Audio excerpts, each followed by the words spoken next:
Bismillahirrahmanirrahim. Assalamualaikum warahmatullahi wabarakatuh. Alhamdulillahirabbil alamin. Walladzi arsala rasulahu bil huda wa dinil haq liyudhhirahu 'ala dini kulli wa kafa billahi syahida wa asyhadu an la ilaha illallah wahdahu la syarikalah wa asyhadu anna Muhammadan abduhu wa rasuluh. Allahumma shalli ala Muhammad wa ala alihi wa ashabihi wa man tabi'ahum bi ihsanin ila yaumiddin. Ya ayyuhan nas ittaqu rabbakum inna zalzalatas saati syai'un 'azim yauma tarawnaha tadhalu kullu murdi'atin amma arda'at wa tadau kullu dhati hamlin hamlaha wa taron nasa sukara wa ma hum bisukara walakinna adzaballahi syadid wa ba'du fa inna asdaqal hadisi kitabullah wa khairal hadyi hadi Muhammadin sallallahu alaihi wasallam wa syarrul umuri muhdatsatuha fa inna kulla muhdatsatin bid'ah wa kulla bid'atin dhalalah wa kulla dhalalatin finnar. Ayol ikhwah azza wa ta'ala, kita aturkan pada Allah Ta'ala dengan kesyukuran kita terungkap pakai lafaz alhamdulillahilladzi bi ni'matihi tatimmus shalihat. Pujian kita aturkan kepada Allah yang dengan sebab tercurah nikmat untuk kita amal saleh semakin sempurna.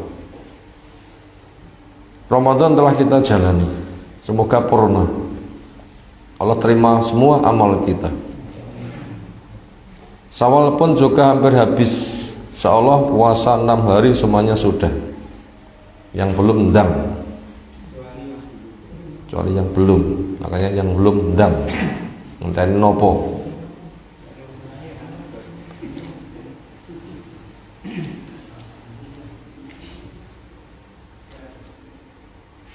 Itu semua kan kita harapkan menjadi bekalan kita ke depan. Puasa kenikmatannya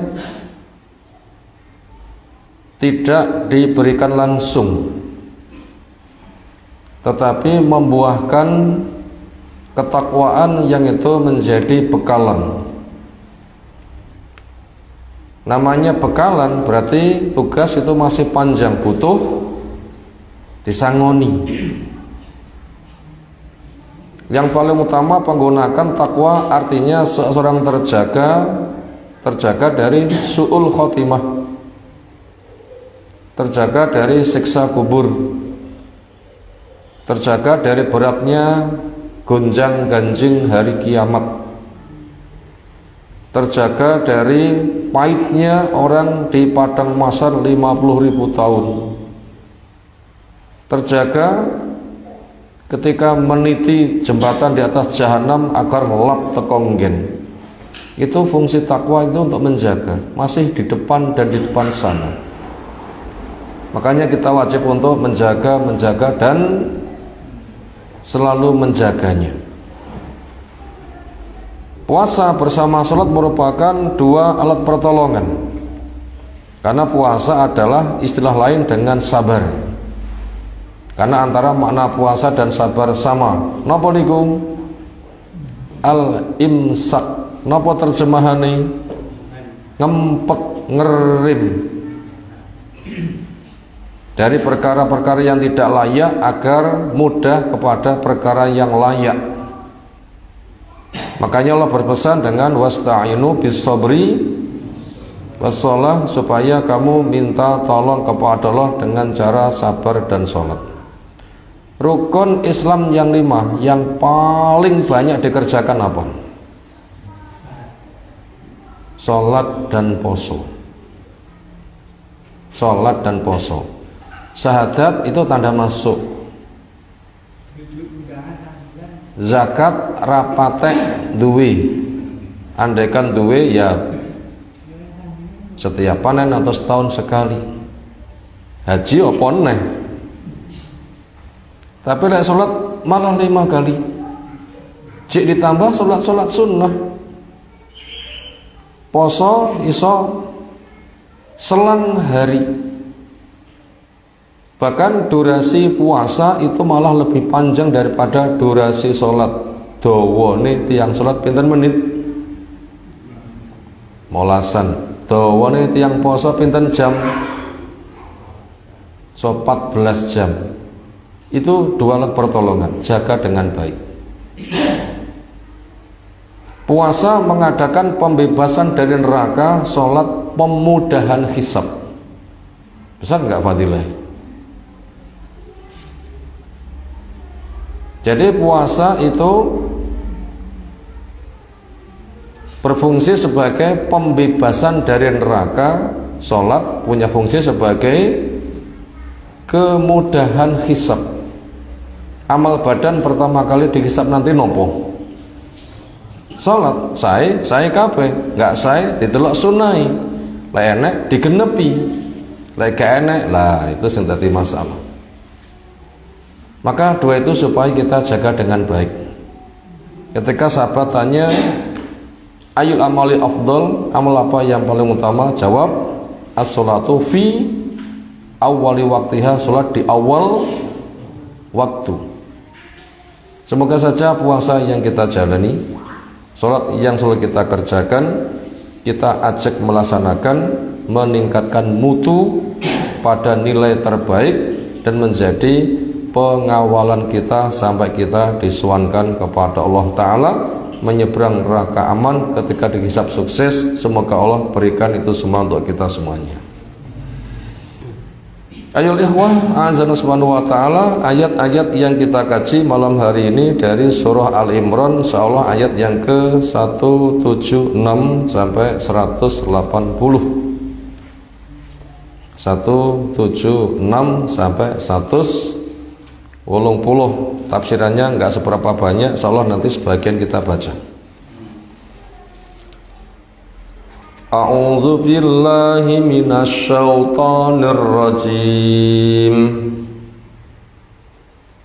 Wala yahzunkal ladzina yusari'una fil kufr. Innahum lan yadurrullaha syai'a. Yuridullahu alla yaj'ala lahum hadzan fil akhirah. Walahum 'adzabun 'adzim. Innal ladzina ishtarawul kufra bil iman la yadurrullaha syai'a walahum 'adzabun alim. Wala yahsabanna alladzina kafaru annama numli lahum khairul li anfusihim. Innama numli lahum liyastatu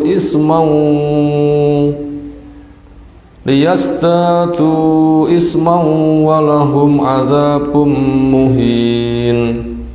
Ma kana Allahu liyadharal mu'minina ala ma antum alaihi hatta yamizal khabisa minat thayyib. Wa ma kana Allahu liyudri'akum 'alal ghaibi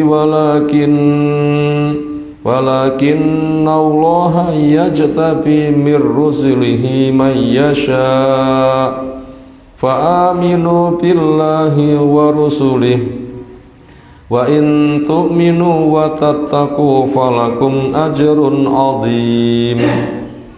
Wala yahsabanna alladhina yabkhaluna bima atahumullahu min fadlihi huwa khairal lahum bal huwa syarrul lahum. Sayutawwaquna ma bakhilu bihi yaumal qiyamah. Walillahi mirasus samawati wal ardh. Wallahu bima ta'maluna khabir. wala yahzunka, jangan sampai menyusahkan kepada kamu, awakmu aja digawe susah. Alladzina, orang-orang yang yusari'una, mereka berlomba bergegas fil kufri, di dalam kekufuran. Ya Rasul SAW, awakmu dakwai membimbing mereka, bukannya segera nyambut, ning malah gagi lek melayu. Sikap mereka yang seperti itu tidak usah membikinmu susah. Kenapa? Tugasmu sudah selesai dengan punya ilmu, mengamalkan dan mengajak, dan itu bersifat terus. Selesai.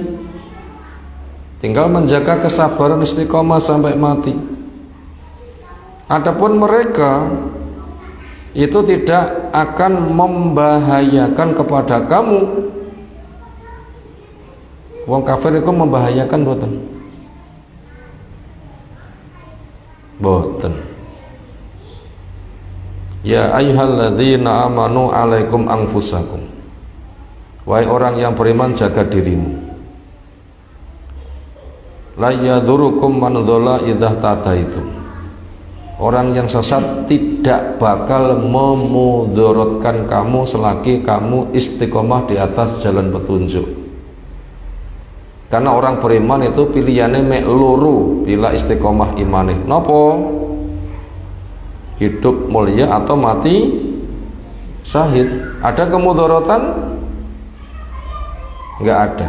Makanya bila mereka itu merusak karena kekufurannya, tok dakwai gak nompo, Allah menjelaskan innahum, sesungguhnya mereka la yadurrullaha syai'an, tidak pernah memudaratkan kepada Allah. Tetapi mereka itu dengan kekufurannya memudaratkan kepada diri mereka sendiri. Ketika mereka didakwa kok enggak mau, malah melayu dan melayu. Sementara mereka enggak segera mati, enggak segera dihukum, itu ada hikmahnya. Apa hikmah wong salah mboten langsung dihukum? Ya, mbok menawa enek waktu tunda gelem tobat, cik diparingi kesempatan, jane murah mboten. Tapi lek wis gak dimanfaatni, resikonya apa?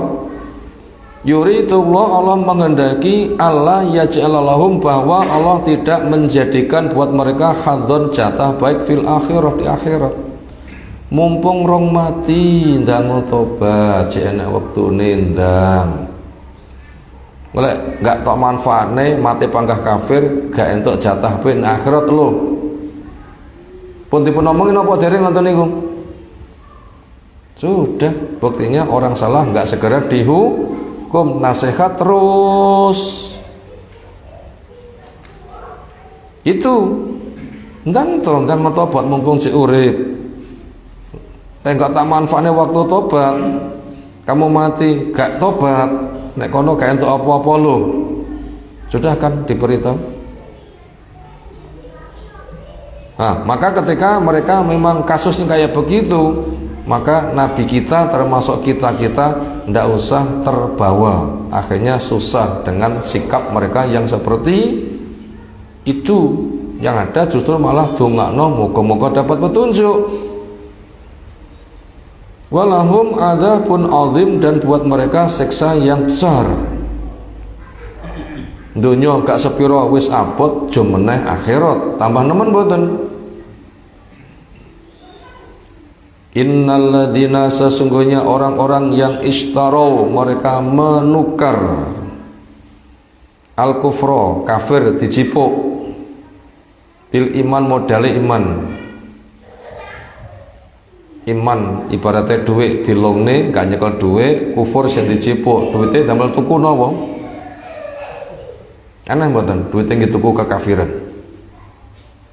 Mbok ya duit yang dituku napa? Kok goreng ngono sik malah enak lagi. Duit malah gitu kono apa? Kekufuran. Itulah orang kafir.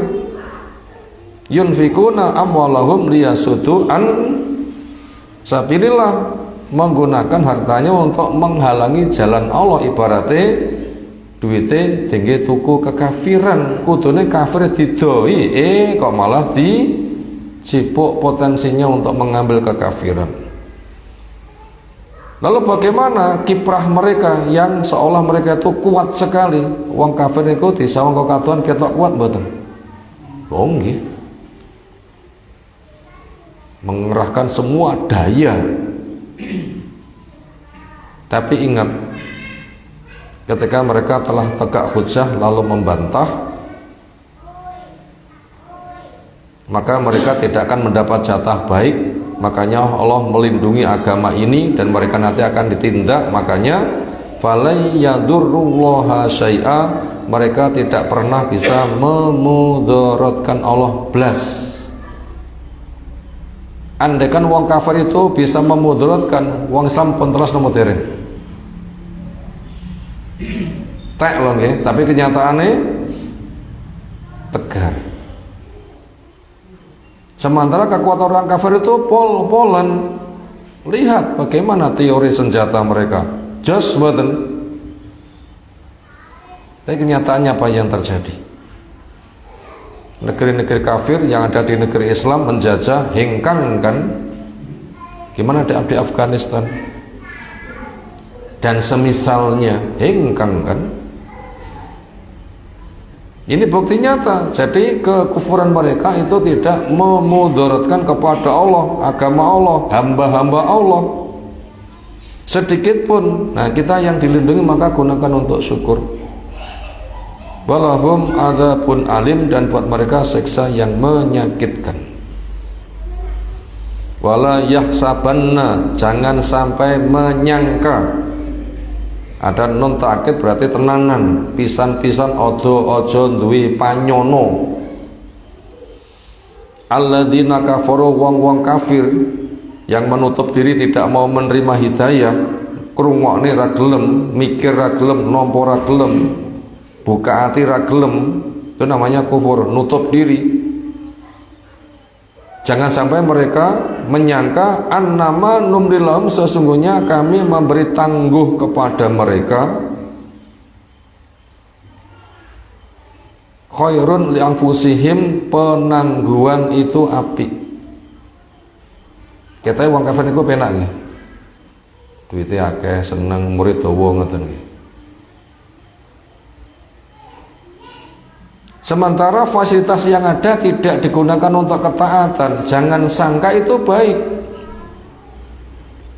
Innama numrilahum, sungguhnya kami memberi tangguh kepada mereka, kudune salah dihukum bentang mati. Tapi kok pangga tegar. Nyapa ora dientekne kados umate Nabi Nuh. Jawabannya, andaikan dintekne nanti pun juga masih akan muncul. Jadi entek itu enggak menjadi penyelesai, kecuali entek dunyo nek neraka lagek. Tetapi selagi masih di dunia, habisnya mereka itu bukan penyelesaian. Itu pertama. Yang kedua, ada ancaman yang lain bila mereka diberi waktu tidak digunakan untuk ketaatan, liyazdadu isman, supaya mereka semakin bertambah-tambah dosane. Nek wong iman diberi waktu supaya bertambah kebaikannya, wong kafir diberi waktu enggak digunakan untuk taat, bertambah napa nih? Dosane. Napa dongane tiyang beriman sepatos dipun paringi waktu ben tambah sae. Ya napa dongane? Nanti dongan apa dereng? Ya Allah, berilah saya kesempatan hidup bahkan punya umur dawa ini supaya kebaikanku bertambah. Pun nanti napa dereng donga ngoten? Nek nate terus pundi lafate? Wa ja'al hayata ziyadatan lana fi kulli khairin. Ya Allah, jadikan saya masih sempat hidup, orang mati-mati ini supaya napa? Bertambah-tambah kepada kebaikan. Tapi lek wong menutup diri malah ndodro napa nih? dosane, walahum adzabun muhin, dan buat mereka siksa yang menghinakan. Jadi mereka elek kok ora tobat-tobat, kondisi elek kok ora mati-mati itu jane mesakne lho. Ya Allah, wis rapi ora mati-mati. Pomo rapi ndang mati kira-kira ya eleke ndang tek ngoten nggih. Wis elek ora mati-mati dawa iya kono. Tambah neh. Jane mesakne lho nggih. Jane itu mesak. Nah, dampak lainnya lebih bahaya lagi kalau berdampak yang lainnya lagi. Makanya kita supaya mukhalafah, menyelisihi mereka. Maka Allah, tidaklah ada Allah liyadhar mukminin, membiarkan orang beriman ala ma antum alaihi, di atas apa yang kamu berada di atasnya. Jadi kondisi umat Islam ketika berada di Mekah, berbaur datang tiang musyrik nganti wonten Masjidil Haram, mestinya tempat bertauhid, ning malah dihiasi patung pinten jumlahe. Allah mengatakan itu tidak akan terjadi selamanya, akan terjadi pemisahan. Apa itu prosesnya pemisahan? Satu, hijrah. Bila sudah hijrah, wong Islam kesusupan wong kafir sing etok-etok. Napa wong kafir sing etok-etok nih? Munafik itu nanti juga akan dipisah. Gimana cara memisah? Wong Islam benjol kecampuran munafik. Perang. Kapan wong Islam dipisah king tiang munafik? Perang nopo? Perang Uhud. Perang Badar murni tiang Islam tok. Perang Uhud tiang munafik, wah semangat. Tapi diuji 1000 ngadepi 3000. Ketir-ketir mboten wong munafik. Mulai gitu untuk perang ki jenenge kutuk marani sunduk. Oh nuh diri, mulai wong 1000 kok ngadepi 3000. Itu cara memisah. Makanya akhirnya ketika terjadi perang Uhud memang betul-betul orang beriman. Ketika masih bercampur, dibersihkan lagi, yaitu dengan dipasang syarat sing nek nduwur gunung aja mudhuk kecuali ada instruksi.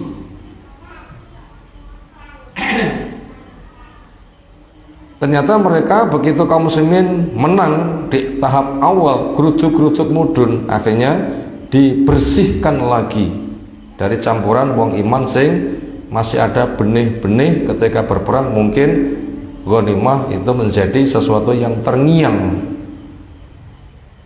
Mesinnya sing terngiang apa sini Nabi lho nggih. Lek rong entuk instruksi aja mudun, lek rong entuk instruksi aja mudun. Kan niku nggih kutune sing dieling-eling lho nggih. Mudun, kita bantu saudara kita semuanya, mereka lari, kita kumpulkan ghanimah. Ini penyakit. Akhirnya dibersihkan dari noda yang seperti itu, makanya 70 mati. Nah, pembersihannya pun juga hikmahnya besar, mengantarkan mereka sadar akhirnya jadi syahid. Tapi tetap dibersihkan, walaupun berproses jadi baik juga, karena Allah cinta pada hambanya. Cuma ada dosa, ada proses pembersihan. Sampai pembersihan yang ada diisukan Nabi mati, tambah susah. Akhirnya Allah menolong mereka dan kompak dan bisa bertahan. Wong kafir gak wani balik. Itu proses cara Allah memisah.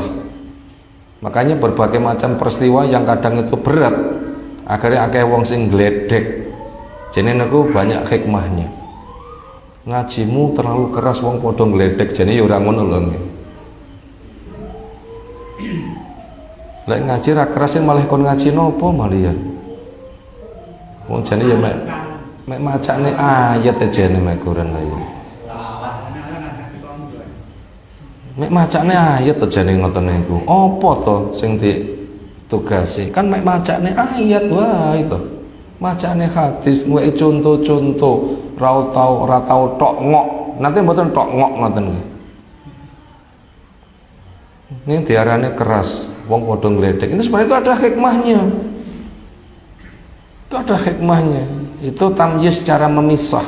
Makanya Allah tidak membiarkan wong sing jelas murni karo wong sing remeng. Makanya dak ini aja gampang disalah-salahne. Jane ya oleh disalahne. Tapi itu bukan kunci utama. Ngaji ini terlalu atos lah. Itu disalahne utama. Betulnya bukan itu. Padahal itu yang dibaca itu adalah hanya ayat saja, sunnah, menjelaskan karakter, gak pernah menvonis.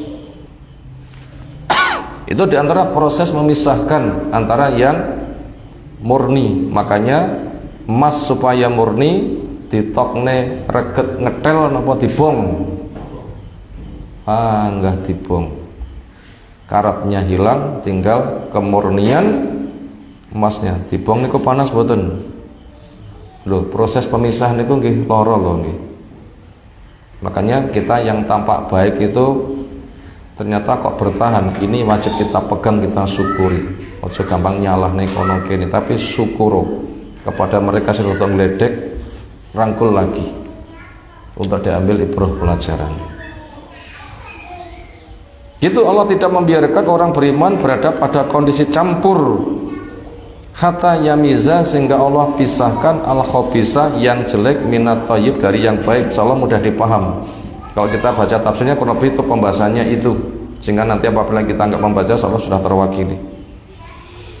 Wa ma kana Allah, dan tidaklah ada Allah liyutliakum, akan menampakkan kepada kamu al-ghaibi, kepada perkara gaib.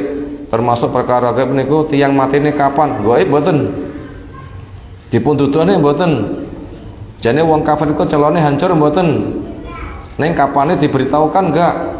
Itu termasuk perkara gaib. Apa hikmahnya enggak diberitahukan? Kamu jane calone ditolong kapan? Yo enggak tak dudoi.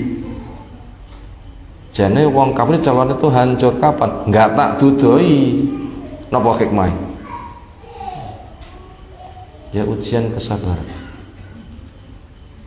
Kesempatan mereka untuk berbenah. Makanya ilmu gaib enggak ditutup, itu ada hikmahnya. Walakin naul, akan tetapi Allah yajtabi, memilih min rasulihi, di antara rasulnya, man yasha, kepada siapa yang ia kendaki. Mungkin rasul dibocori kapan begitu, maka ini menyebabkan rasul itu lebih tenang.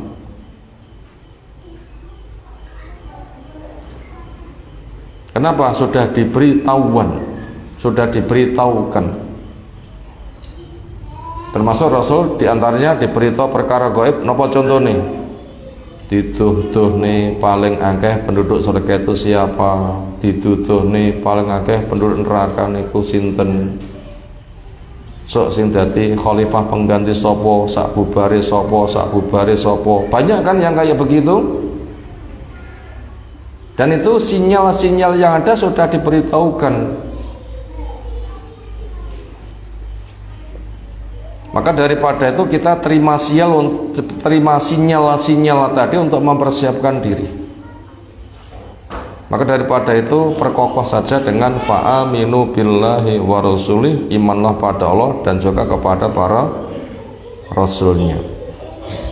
Istiqomah, tegar, terus berjuang. Wa in tuminu, bila kamu tetap menjaga keimananmu, wa tattaqu, bila kamu tetap menjaga ketakwaanmu, falakum ajrun azim, maka buat kamu pahala yang besar. Ini modal untuk istiqomah, janji pahala besar, tapi syaratnya terjaga iman dan takwa sampai mati. Kafir neraka saja nunggu sabar, kenapa orang beriman ke surga nunggunya kok enggak sabar? Mestinya begitu. Jadi wong kafir itu ngenteni mboten? Ngenteni. Penggawean sing ra patek penak niku napa? Ngenteni. Jadi kundang dijabi saiki ndadak ngenteni pirang tahun. Sesasi jareke 10 tahun. Napa ngenteni niku mboten penak? Apa neh wong kafir ngenteni neraka luwih ra penak. Wong iman itu ngenteni surga. Loh kenapa? Enggak lebih sabar. Makanya itu dijanji pahala yang besar. Wala yahsabanna, jangan sampai menyangka alladzina, orang-orang yang yabkhulun kikir, bima atahumullah, dengan Allah yang Allah berikan, min fadli, dari kebaikannya, huwa, sifat kikir itu khairun lahum, api buat mereka. Biasanya tiang gadah bondo niku seneng betul. Lek dicolne iman-iman betul. Lek enek tiang sing teko nggawa proposal anyel mboten. Winna. Ngoten nggih kira-kira nggih. Kaya ngerti-ngertine aku ndek dhuwit ini sing ngomongi ya sapa. Tapi lek wayah panen gedhe renek wong sing teko, ayo mboten kira-kira. Utuh, mantep, ngoten kira-kira nggih. Maka janganlah punya pemikiran seperti itu. Ada contoh pada surah Mufassal. Orang punya kebun hampir panen, pengen memetik tak budale bengi-bengi rong konangan wong. Isuk-isuk harapane wis mari gak enek sing ngonangi sehingga panenane utuh. Lek perlu wong ngasak gak enek jatah. Disiapkan sedemikian rupa. Napa jebule? Begitu teko ladangi bukannya siap petik tapi musnah dilahap api.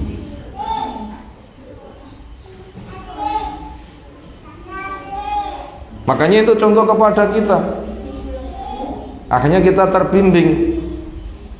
Jangan sampai sifat kikir itu kamu anggap baik, justru malah jelek. Pertama mencekik, yang kedua tidak memberikan maslahat pada orang lain, yang ketiga berpotensi diiri dan nanti akan dihancurkan. Yang lain lagi, ternyata dia tidak punya alasan harta itu berkembang. Berikutnya lagi mendapatkan doa celaka oleh malaikat. Lek pengen sugih jane niku cethil napa dermawan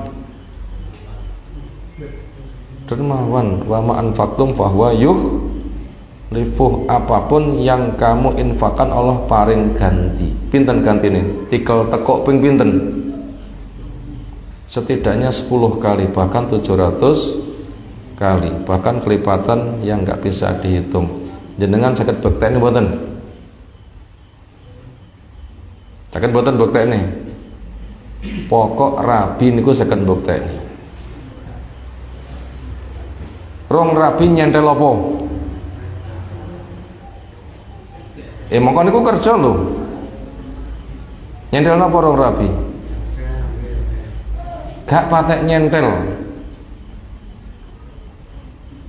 Bahkan di tahun rabi yo cek mulat-mulet malahan.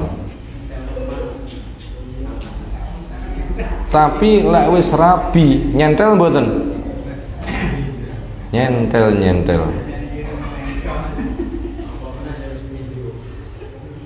Sing mindo niku masalah rabi dhisik, ngonten masalah ini kalau mindo rabi dhisik jenenge duduk mentong. Mentong niku makan duluan. Artinya apa? Jangan berpikir sing ngeres-ngeres, tapi itu pembuktian.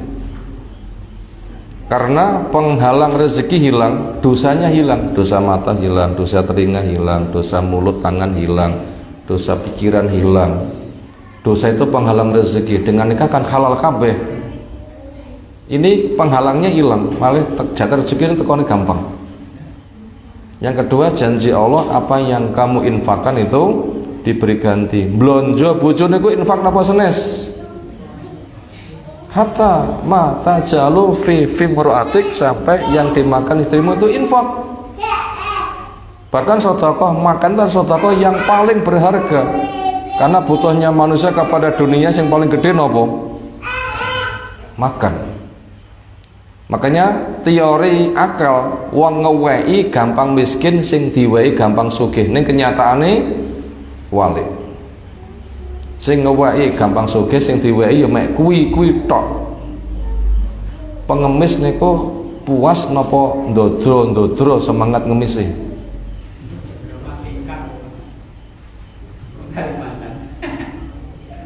Ya kuwi lho ndodro-ndodro ya ngono ki lho, gak pernah puas. Dan tidak punya tabungan, mati apa sing digawa? Apa puasnya? Tidak ada.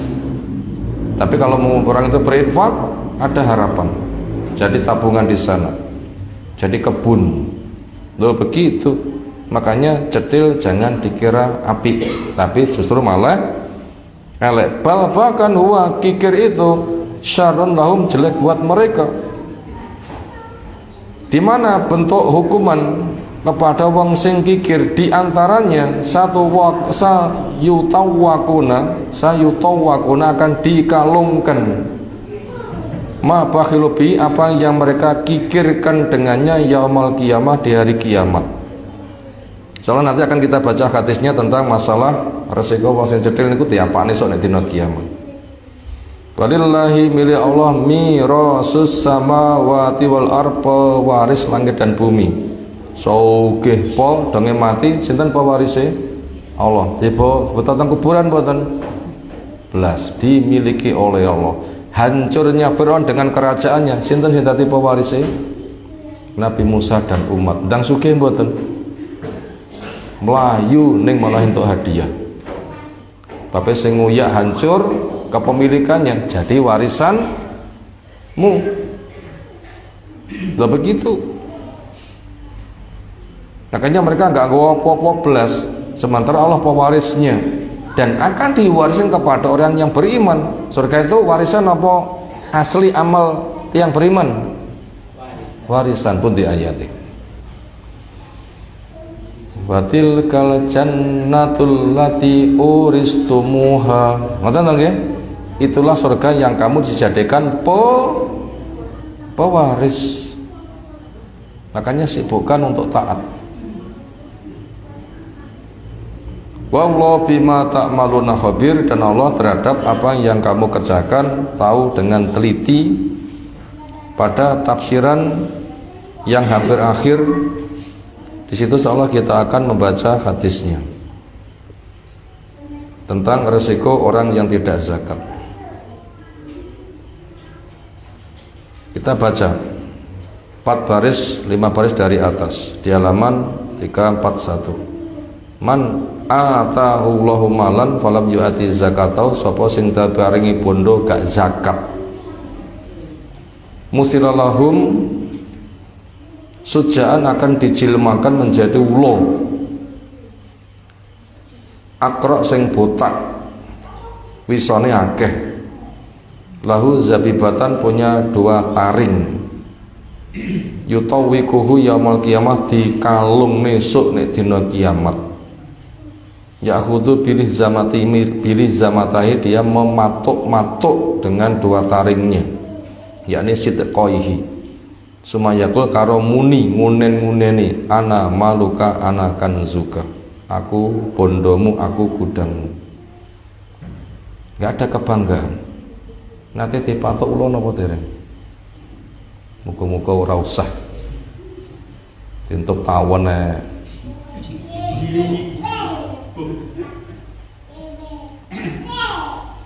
kula luweh nemen. Kula luweh nemen. Nah begitu. Dikalungne pun abot. Ngeri mboten? Gesekan karo ula. Nanti nyekel kula napa dereng? Bayane merinding bisa nyekel ula. Pone dikalungne piye rasane? Mematuk-matuk lagi piye rasane? Itulah resiko wong sing gadah bondo mboten metu zakate. Makanya kita benso zakat latihan sedekah bendino. Saya dapat rezeki dan disisih nih, supaya kita nanti ringan beban, terlatih, punya tabungan. Nah begitu. Kemudian dibacakan ayat di atas. Hadis yang lain, Innalladzi la yu'ati zakata malih, orang yang tidak mau menunaikan zakatnya, musila lahu malu yaumul qiyamah, dijilmakan hartanya nanti di hari kiamat sama sujaan ulo akro yang botak, lahu zabibatan, punya 2 taring, cuma yalzamu, kemudian ngintil terus, yutawiku, di mana Allah mengalungkannya, dia mengatakan saya hartamu, saya gudang simpananmu. Bila kita membaca di kitab Al-Wajiz tentang masalah zakat, kalau itu bentuknya onta, disiapi lapangan, ontanya dijejer-jejer, uangnya digeletak nih, onta siji maju, sikile ndupak, sing ditupak napa nih kira-kira? Wajah. Yang muni ndupak niku napa biasanya sasaran? Tak dupak opomu kira-kira nggih? Biasanya napa? Bocah penak muni wajah, bocah Jawa sing atas ae. Bocah Jawa sing atas ae. Tas atene nggih bocah Jawa sing atas nggih. Wajahmu ngoten mawon. Didupak-dupak piye rasane, dinyet-nyet damel sikil unta lho. Bayi ngungkuli pemadat jalan ngoten kalau nggih. Nanti ning mirsani pemadat jalan. Ditutuk 1/2 meter diuruk pemadat jalan ning kalau nanti nggih. Dinyet-nyet itu jenenge lho. Itu wajahnya sambil dicokot-cokoti. Berapa? Ya sejumlah ontanya. Siji puas, onta kedua puas, onta ketiga sampai habis ontane 1000 nggih. Ngoten. Begitu ke 1000 sudah, yang pertama siap menunggu gilirannya. Naudzubillah min dzalik. 50.000 tahun. Penak mboten? Loh. Makanya lek ngono kira penak, makanya susah kita nek donya gitu ya lek nelongso aja nemen-nemen. Aku golek dhuwit ra patek entuk. Susah ya susah tapi ya aja nemen-nemen. Ngono iki jenenge malah ngenteng nih hisab ae. Ini kira-kira susah angel golek dhuwit kalau didupaki untuk sik susah ndi kira-kira. Makanya nek kita tuh susah ya mikir, wah wong sugih penak aku ki nelongso. Wong sugih penak piye? Mati ya ora digawa, ontane sok malah ndupak. Nek miskin kan rapatek kena lho nggih. Itu nanti menyebabkan sabar. Nah begitu menyebabkan sabar.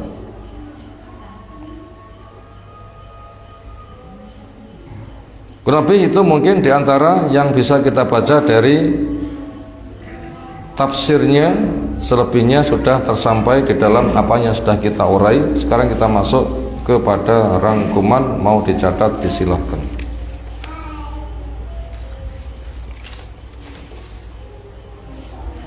Ada 5 nomor. 1, tanda orang baik. 1, berada di dalam kebaikan. Ini nomor 1, cerita tentang tanda orang baik. Apa tandanya? Tanda pertama, berada di dalam kebaikan. Tanda kedua, mengajak kepada kebaikan. Tanda ketiga, prihatin bila mereka menolak kebaikan.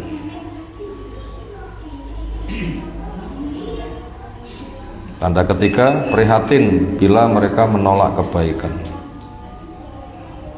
Tanda yang keempat, ikut bahagia bila menerima kebaikan. Tanda yang keempat, ikut bahagia bila mereka menerima kebaikan. Tanda yang kelima, bila dijeleki. Bila dijeleki, bersabar dan membalas dengan kebaikan. Bila dijeleki, bersabar dan membalas dengan kebaikan. Itu tanda yang kelima. Bila dijeleki, bersabar dan membalas dengan kebaikan. Tanda keenam, terus mengajak pada kebaikan. Kenapa? Karena sadar Allah sebagai penjaganya.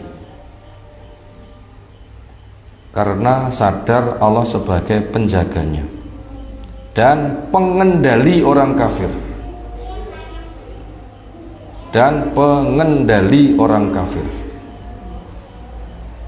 Titik. Itu tadi nomor 1. Kita mengenal tanda orang baik. Kita pengen jadi tiang saya mboten. Tanda-tanda yang dirangkum di atas supaya dicatat dengan baik, nanti kita jadikan bahan pembenahan diri kita. Setidaknya tandanya ada 61. Dia selalu berada di dalam kebaikan. Obah-obah berusaha api. Yang nomor 2, selalu mengajak kepada kebaikan. Makanya api aja dipek dewi, jangan wong liya ngoten nggih. Ya budal ngaji ya ajak-ajak. Nomor 3, prihatin bila mereka menolak. Ya Allah, dijak api ora gelem. Jak ngaji ora gelem. Padha-padha njogroke nyapora nang masjid. Nek perapatan nek angkring karo gitaran napa manfaate? Padha wonten jogroke. Wektune padha mboten modali. Makanya itu prihatin bila mereka tidak mau. Yang tanda keempat, senang bila mereka mau menerima. Alhamdulillah aku melu senang. Tanda yang kelima, bila dijeleki bersabar dan membalas dengan kebaikan. Ini luar biasa berat yang ini. Itu tanda yang keenam, terus mengajak kepada kebaikan. Biasanya tiang sing terus niku sing disambut apa sing ditolak biasanya. Disambut semangat nggih, tapi yang ini ketika ditolak mereka tetap saja mengajak kepada apa? Kebaikan. Kenapa? Karena sadar Allah akan menjaganya. Dan Allah yang menjadi pengendali pada orang kafir. Itu tadi kesimpulan nomor 1, tanda orang baik. Semoga kita termasuk orang baik. Nomor 2, tanda orang buruk. Berada di dalam keburukan. Itu tanda pertama. Dari nomor 2, tanda orang buruk. 1, berada di dalam keburukan. Nomor 3, mengajak kepada keburukan.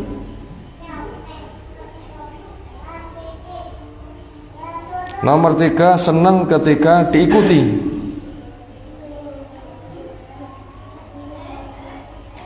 Nomor 3, senang ketika diikuti. Nomor 4, benci ketika ditolak.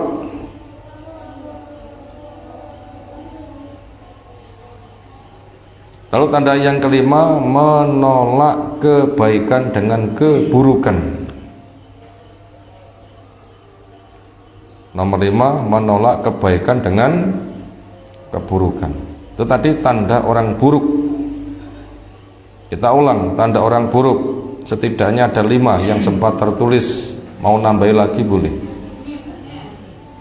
sebagai perincian sifatnya, yaitu berada di dalam keburukan, obah-obah elek diri dan lingkungannya.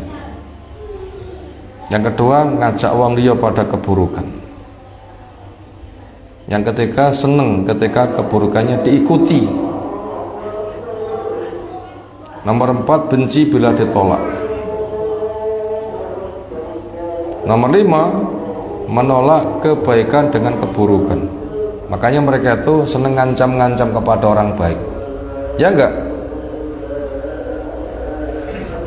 Ngancam-ngancam kepada orang baik, bahkan dimusuhi. Itu tadi pelajaran nomor 2, cukup dibaca berulang-ulang seolah maknanya bisa diresapi. Sekarang masuk pada rangkuman ketiga.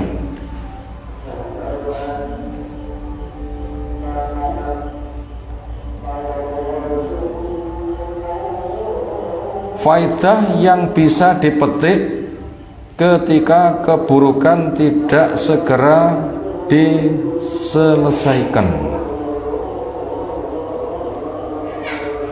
Faidah yang bisa diambil ketika keburukan nggak segera diberesi.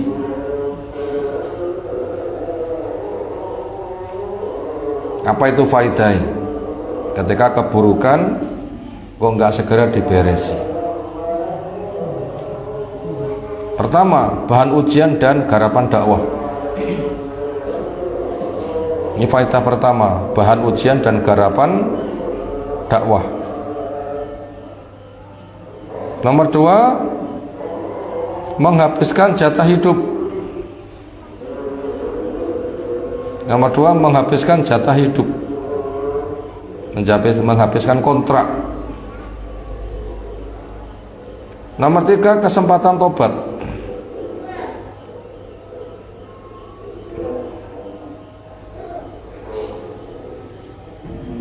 Nomor satu, bahan ujian dan garapan dakwah. Nomor dua, menghabiskan jatah hidup. Nomor tiga, kesempatan tobat. Nomor empat, bila tidak tobat akan menjadi istidraj dan siksa neraka. Nomor empat, bila tidak tobat akan menjadi istidraj dan siksa neraka. Titik. Itu diantara yang sempat tertulis. Faidah ketika keburukan nggak segera tumbang. Pertama, bahan ujian dan garapan dakwah. Nomor dua, menghabiskan kontrak hidup. Nomor tiga, kesempatan tobat. Nomor empat, bila tidak dimanfaatkan akan menjadi istidraj dan siksa neraka. Ketika orang itu menegakkan kebenaran, harapannya segera sukses, penghalangnya segera nyingkir. Ngoten nggih karepe nggih. Kapan ngono ke banjir gede ben kedelep-delep kaya umat Nabi Nuh. Aku lek ku jengkel prai ngoten nggih kira-kira nggih.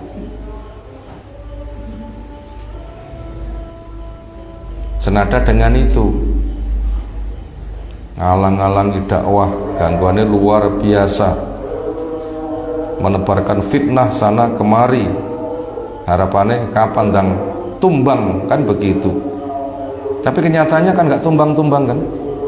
Andaikan toh tumbang juga akan muncul kembali, nggak bisa itu.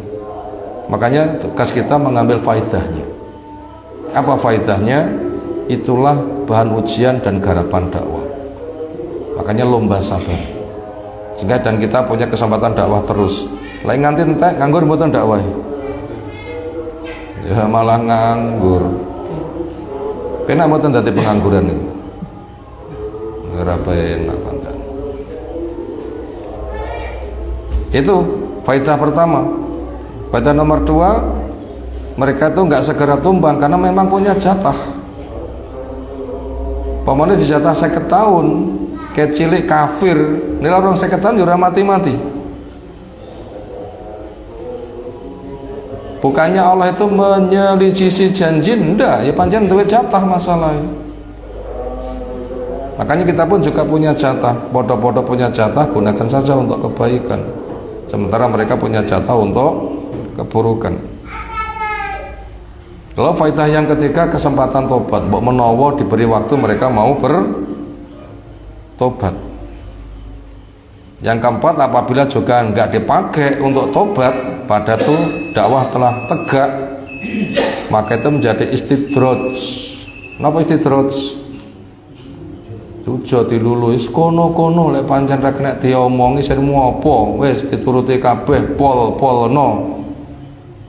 Semua fasilitas diberikan, ben tambah tuh dosa, akhirnya mati nggak tobat, akhirnya alasan jadi penduduk neraka. Makanya kepada mereka yang masuk neraka ditanya, alam yatikum nadir, wis tahu katakan wong sing nyampe nasihat podurung, nopo jawabnya? Sudah, nyapo? Saya dustakan. Orang yang waktu tobat nih, sampun, neng nggak saya gunakan, ya sudahlah. Na'udzubillah min dzalik. Itu tadi pelajaran yang ketiga. Sekarang masuk yang keempat. Hak dan batil pasti dipisah. Hakun, hak dan batil pasti dipisah.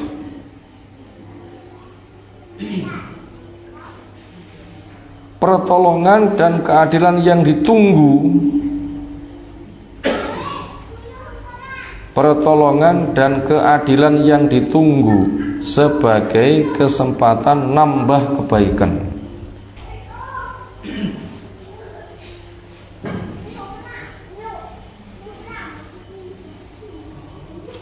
Saya ulang, hak dan batil pasti dipisah. Pertolongan dan keadilan yang ditunggu sebagai kesempatan nambah kebaikan. Berikutnya kita urai, hak dan batil pasti dipisah. Napa contoh nih? Tiang iman wonten Mekah enggak selamanya panggah ning Mekah. Gimana cara memisah? Hijrah. Hijrah perang menang, ditemplai wong munafik. Gimana cara memisah? Perang. Dan berbagai macam yang berat-berat. Lek asli iman berat siap, tapi lek munafik, lek berat mungkin malah ngledek. Dan berbagai macam peristiwa tadi sudah kita urai. Itu menunjukkan hak batil pasti dipisah. Pertolongan dan keadilan yang ditunggu. Mukmin ditolong, wong kafir dapat keadilan. Napa makna dapat keadilan? Wong iman ditolong, wong kafir dapat keadilan. Napa dapat keadilan? Ya kena sanksi. Kenapa pertolongan belum segera tiba? Keadilan kok juga belum diterapkan? Karpe bener segera ditolong, karpe yang batil segera diberikan saksi. Tapi kenyataannya kok ditunggu, belum tiba. Sing apik randang ditolong, musuhnya nggak segera diberesin. Ternyata ini ada hikmahnya apa? Sebagai kesempatan nambah kebaikan. Saya berjuang pantasnya ditolong kok durung, ben berjuang terus. Aku ndonga ditampa ben ngekehne ndonga. Ngoten niku. Biasanya tiang ndonga rong ketampa-tampa niku waleh napa terus? Sire waleh, sire. Lambe sak lumpang karek sak meran ra kabul-kabul prai. Enggak boleh. Makanya kita tata pemikiran. Itu ben ngekehne lek ndonga, ben ngekehne kebaikan. Itu fungsinya, kesempatan untuk menambah kebaikan. Kita gunakan untuk itu, karena orang kafir itu menambah keburukan masalahnya mereka. Makanya kita harus mukhalafah, menyelisihi. Itu tadi poin yang keempat, hak dan batil pasti dipisah.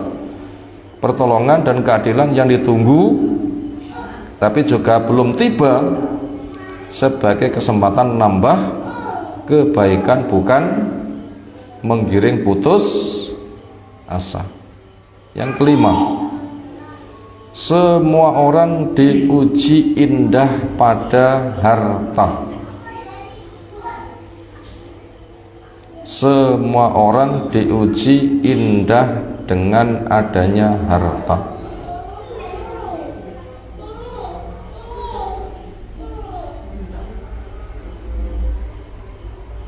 Ada yang sukses, ada yang gagal.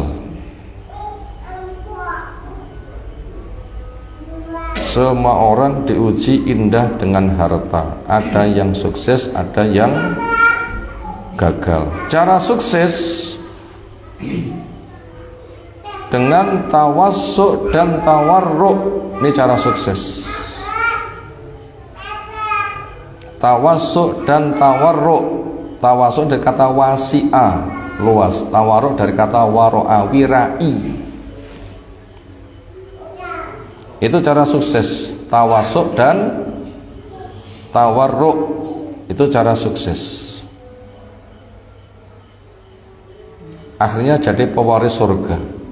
Sebab gagal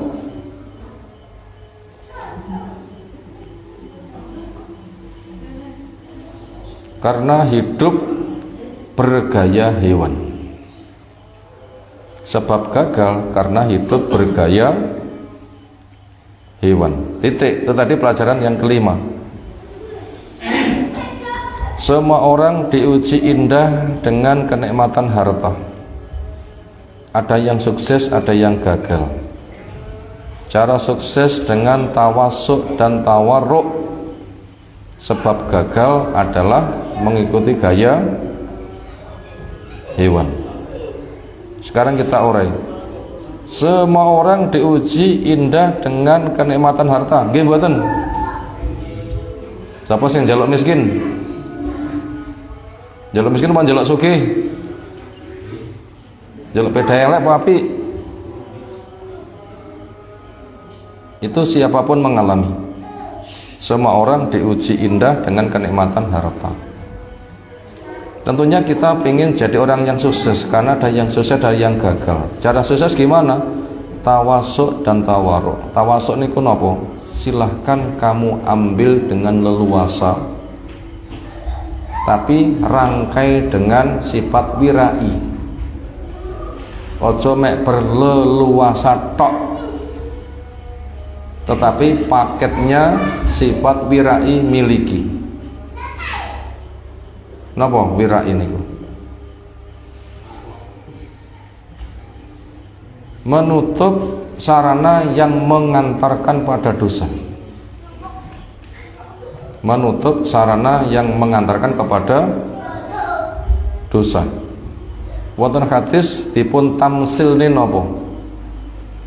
Lek angon wedhus aja nek pinggir bates.